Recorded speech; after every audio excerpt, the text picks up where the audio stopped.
That almost worked because the sound wasn't wasn't functioning for that. Oh no! I tried to spool you with Avatar Garth. Hello and welcome to LinkedIn Live. The sound on that didn't work just because that wasn't the Avatar Garth problem. That was my LinkedIn Avatar introduction to this LinkedIn Live on cool and worrying stuff with generative AI. I might try that one more time, see if I can get the sound to share. But part of that was just to really give you a sense that there are things out there that you probably are experimenting with. That was me and Avatar, as I like to say, Avatar Garth. I'm wearing the same shirt, so that was done with some intent, but the sound didn't share. Maybe because of the audio sound, but we'll see if I can fix that so you can hear the Avatar Garth give you a little bit of what I'm seeing out there, just like new and interesting tools that you can use in this space. It just there's more and more of these tools that are available, whether it be the avatar that I showed you, which is not going to be all that great if I can't give you the volume. Let me just try one more time. Let's just see if I can get this to work with the volume. I'm going to try it with share tab or screen instead. Okay, you know what I think what I need to do is share the tab. Okay, so let's just try this again. See if it works. I'll have to listen in on LinkedIn Live. We'll start from the beginning. Go Avatar Garth. Go.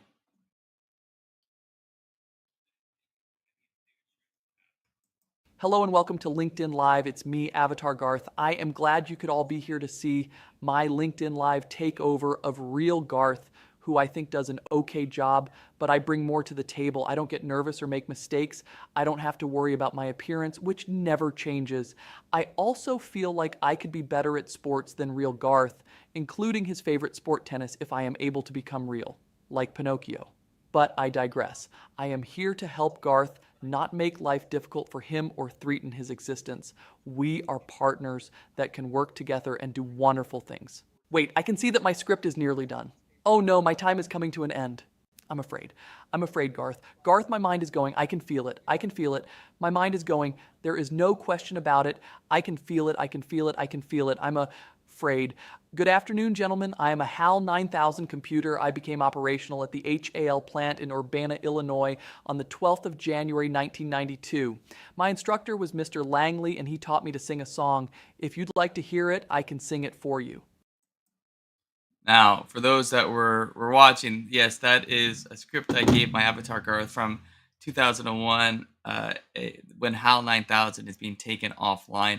I also have a little bit of promotion in there because we're in the production of a risk management program and a certificate program with CP Ontario. So that's what I use just to give the Avatar program, which is HeyGen, some information to build the avatar for myself. So part of this is that now that we're understanding what generative AI can do, we're moving a little bit further away from just Chat GPT. Chat GPT and GPT-4 is the engine for a lot of these other applications, but we're seeing more and more tools that are not just Chat GPT, and Chat GPT is still one of the most widely, if not the most widely used generative AI tool, but we're seeing other places. So if you think about this one, this is from what's called HeyGen.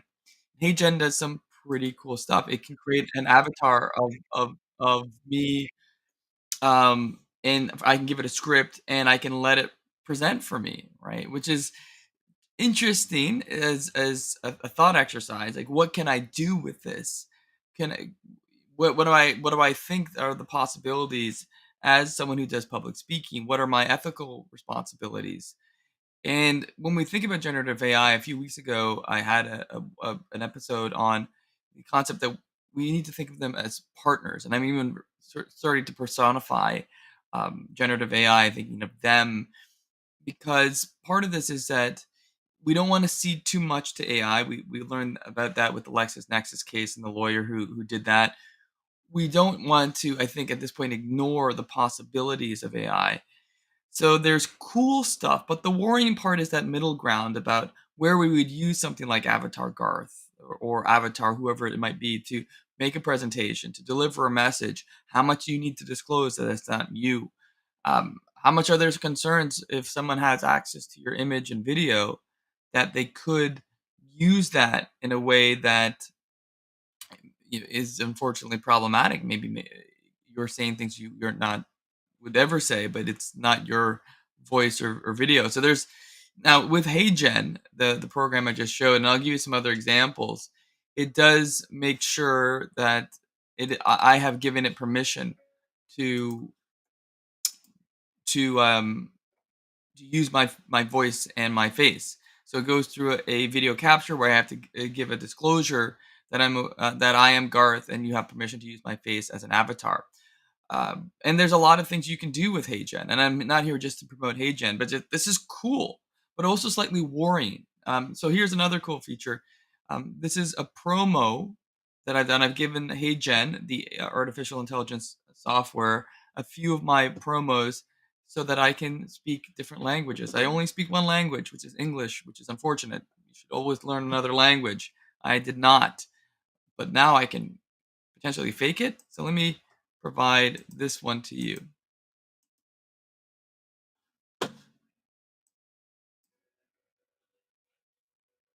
こんにちは。私はガス・シャリフ、シャリフコンサルティングの主人です。会計と保証の学習と開発コースを提供し、基礎的なスキルにも特化しています。プロフェッショナル開発コースでの経験から、キャリアに役立つ行動ステップやアイデアを得たいということを理解しています。しかし、あなたも関与したいと思います。関心を持たずに受けるコースは時間の無駄である。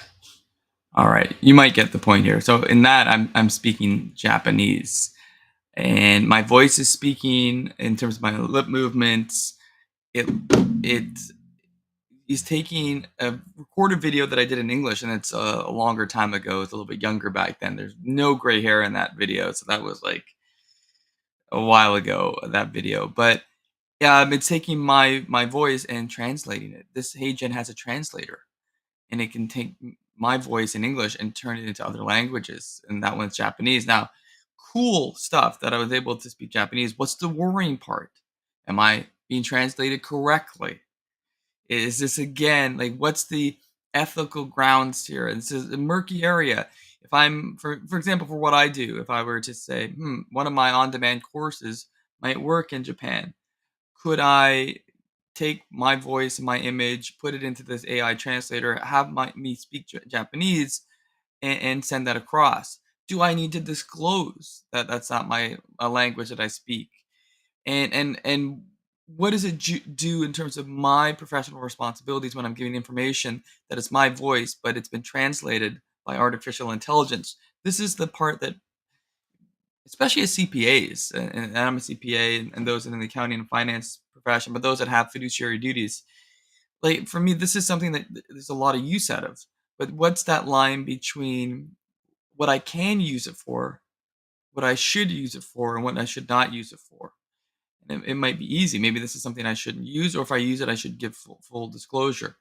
But right now, the fun part, the cool part is I'm just playing around with this. I'm not using this for anything other than show. So let me just give you another example of this right now. With just because I've always wanted to speak more than one language, and this is happening because of artificial intelligence. Améliorer les fichiers d'audit et de revue est difficile. Cela inclut des améliorations des normes d'audit, une documentation améliorée et une récupération des coûts plus efficace. Sharif Consulting est ravi de surveiller les fichiers terminés. Avec nos services de surveillance de fichiers, nous intervenons. All right. Boy, look at that hair. That's also a number of years ago. But I'm speaking French. My mouth is moving with the words. The accent is neutral. I could not vet if it's a great translation of it. But that's a promo I did for completed file services that I do for file monitoring of audits and audit firms. So when we look at this, it's cool. This is let me just show you the app that I'm using, which is called HeyGen. And here's where I have my different avatars of myself.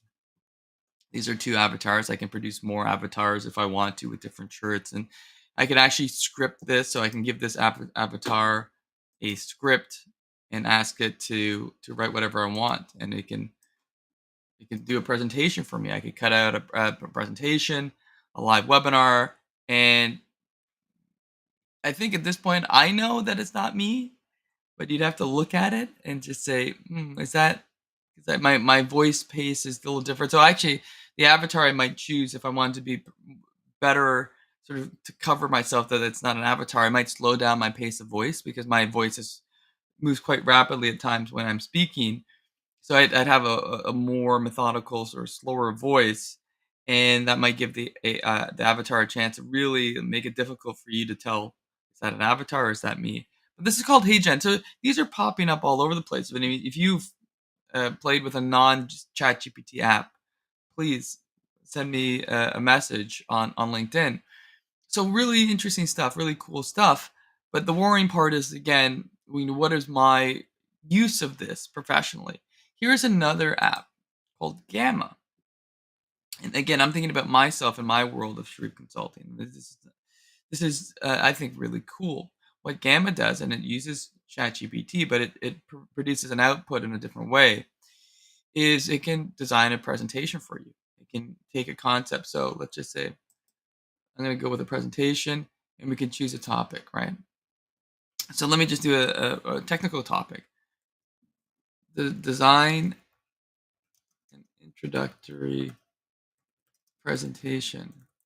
And I don't know what's going to happen here on Canadian auditing standards. This is just because this is something, who knows? Maybe I'm presenting on Canadian auditing standards. I know the standards, but producing a slide with graphics and making sure it flows, that's a lot. 315 on risk identification assessment. Include key takeaways. Okay, because that's what I would want in a presentation. Here's introduce this subject, provide key takeaways. Oh, I might have frozen here. It might be a lot for my computer that I'm running these AI programs. But let's just try and see what happens here. So I'm going to send this. Okay. This is now already producing an outline. So here is the outline. Introduction to Canadian auditing standards. Key takeaways, overview of auditing standards in Canada. I like that. Understanding the importance of a risk identification. I like that. Key principles.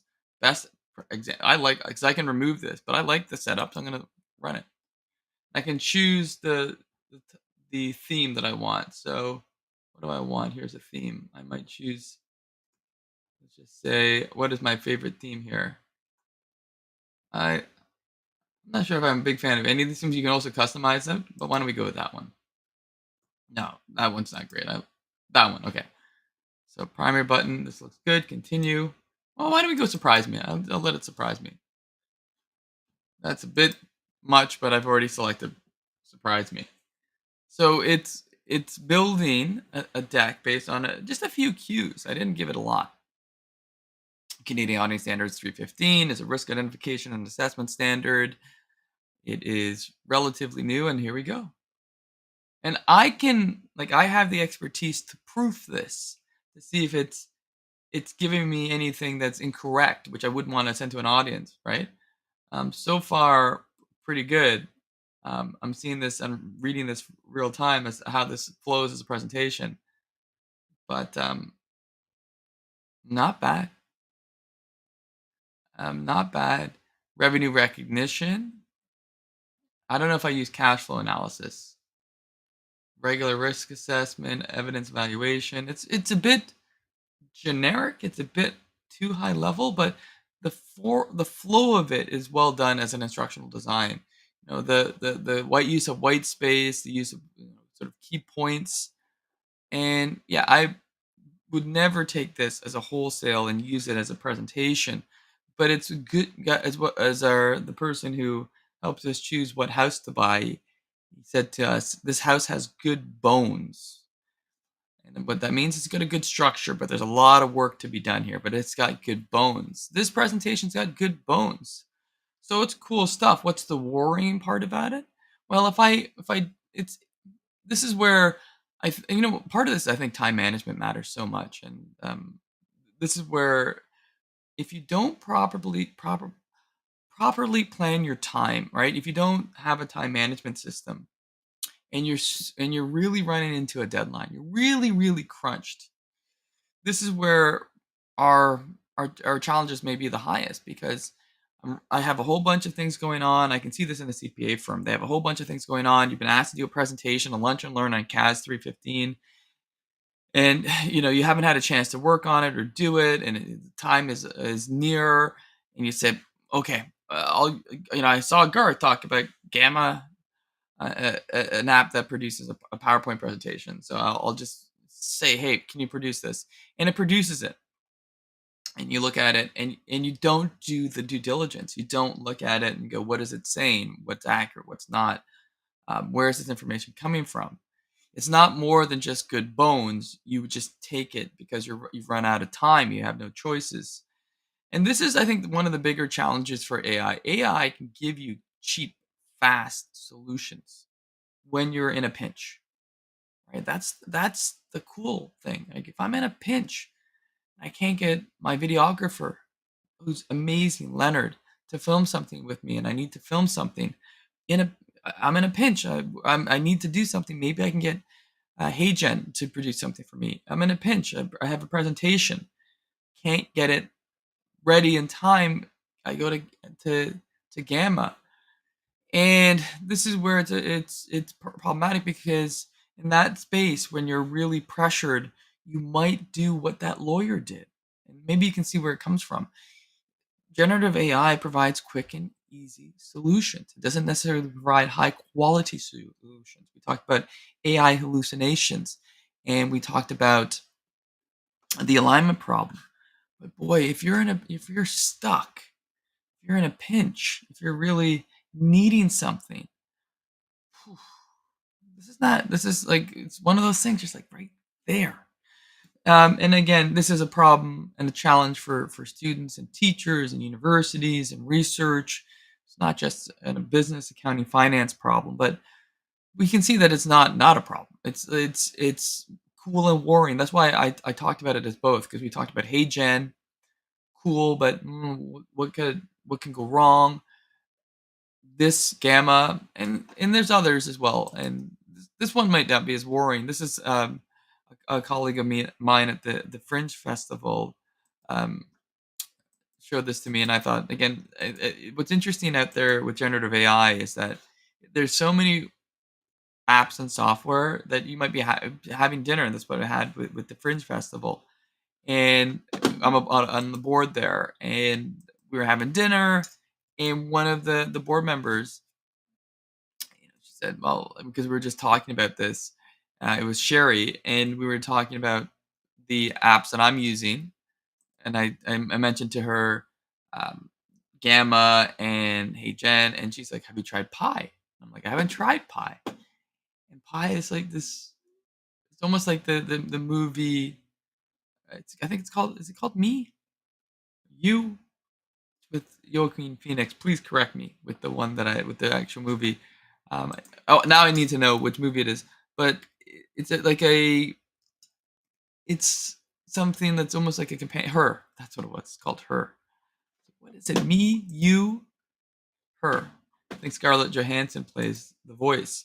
So you can ask questions. Like here's one. I'm gonna ask it a person with struggling with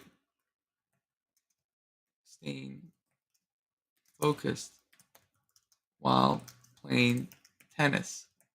I get frustrated very quickly when I hit a poor shot. What advice do you have? Do you have for me? This is actually a real time problem for me in tennis because I love tennis. I want to get better at it. Let's just see what I'm using AI for AI, using Grammarly, which is a spelling and grammar program, which also has an AI component to fix the grammar inside it. Oh no. I see. Sometimes this happens when the program knows it's being screen shared. Like this happened with ChatGPT. Let me just see if I take this screen share off, if I can get this to work. But anyway, It's a personal assistant. I've seen it work in with others, but it's pretty amazing. Let me try. Can you provide advice? I'm just gonna see if I'm gonna do this off screen. Nice. For me as a tennis player to stay calm and cool because I get frustrated easily because I get frustrated easily. Let's just see here what happens. And will it actually do it? No, it's not doing it. It knows I'm streaming. So that was not a cool demonstration, but it does really provide sort of a companion, sort of almost like a friend would for advice, for asking certain questions that maybe you feel like this is a more comfortable space to ask those questions. It is like that movie Her, where there's relationships being built. So that's cool. Is it worrying?